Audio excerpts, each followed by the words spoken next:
On the third day of Livemass, my true love gave to me 3 wise men, 2 testaments, and some microchips in the vaccine. Okay, so I'm actually, as I said, I'm going to be doubling up and doing a couple, 2 or 3 of these a day, just because of a time crunch and some other plans. So don't be surprised if like I said, if I crunch these together. But nonetheless, today's other live mass is about the 3 wise men, sort of. Let's talk about it. There's not really going to be any Bible verses related to this. This is going to be more about how people tend to discredit the Bible because of some story someone else made up. For example, I remember a while ago that I ran into someone who told me that that Jesus means Josh because his original name was Yeshua, which was Joshua. And he was like, his name's not Jesus, Jack, it's Yeshua and Joshua, so he's Josh Christ. And he said that to me as though somehow that were the ultimate, I got you, the Bible's wrong. And all I could think of was, yeah, okay. I mean, nobody that knows the Bible well is just saying that it's wrong. I mean, how are you essentially, because someone anglicized his name, he's no longer a historical person? Well, then that must mean anybody who's ever had their name anglicized or misspoken or whatever doesn't exist. So, for example, if I go to Japan and they pronounce my name Marku, does that mean I don't exist because they did katakana English with my name?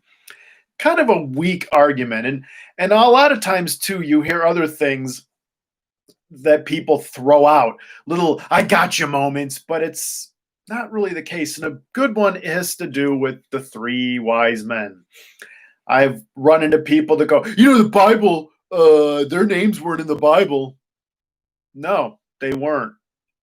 Oh, and there's not technically 3 of them. There might have been, there might not have been. That's true. The Bible just says Magi from the east, and they brought gold, frankincense, and myrrh. The reason it became 3 is 1 guy per gift. And as far as their names, well, first, there could have been 3 of them. There could have been 2 of them. There could have been 100, for all we know.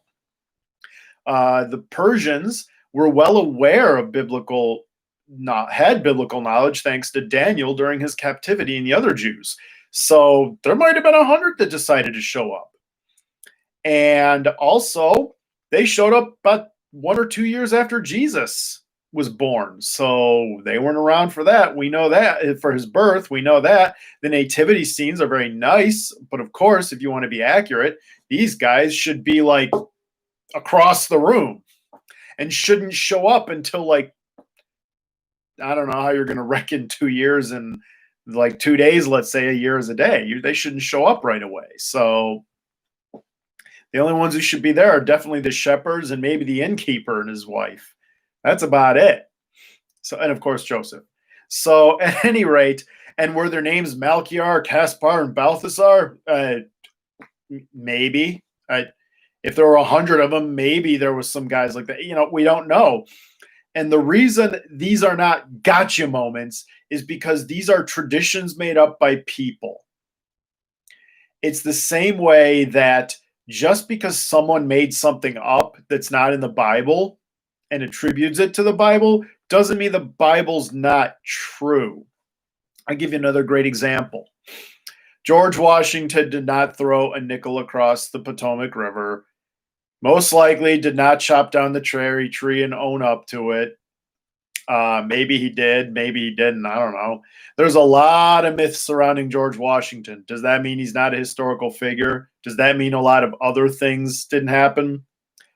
No. He really did almost get shot 20 or 21 times at the battle at Braddock's March. That happened. Didn't need a cherry tree chopping down for that to be true. So I don't understand. Just because people make up myths about something doesn't mean the main source isn't true.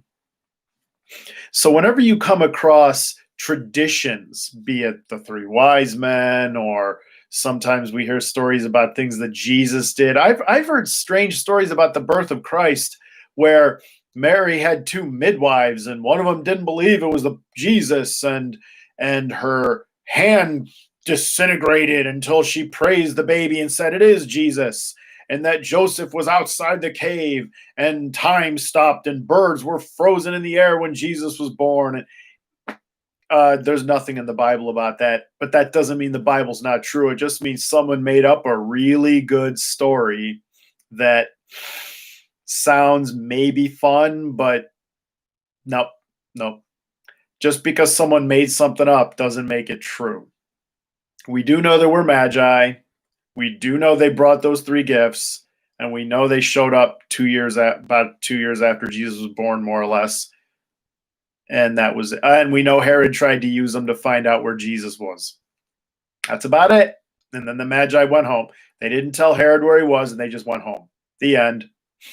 It was quite inconsequential in the biblical narrative. So, what I am trying to say to you here is if anybody tries to pull a gotcha, either they point out an actual fact like the Yeshua means Josh. Okay. That doesn't disprove the Bible.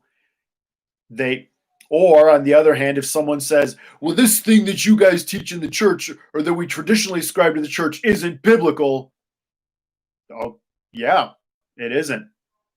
Like another big one. Jesus wasn't born in December. Probably not. Nope. And I think if, going back to kind of the Halloween lesson I did, does it matter that he wasn't born in December?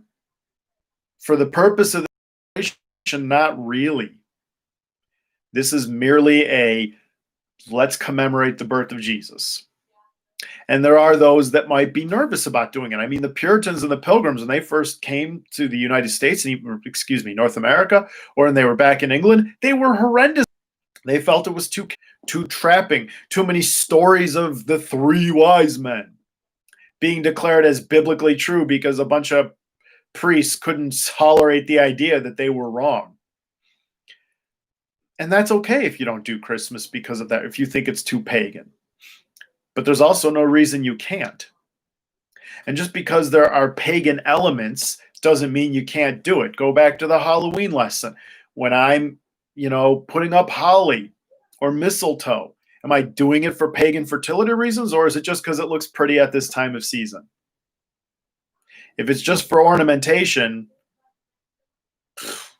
okay, that's it. We're done. So the whole point of this lesson is merely to say, don't mistake small little details changes as the Bible, and certainly don't assume that traditions made up by people that are not in the Bible disprove the Bible. All you can do is say, yep, that's a tradition we made up and it might be completely wrong, and just shrug it off. So if I didn't mention it before, Merry Christmas. I hope you have a good Christmas with family and friends. If you're living in another country somehow and you see this, Merry second Christmas tomorrow, and I'll talk to you all tomorrow.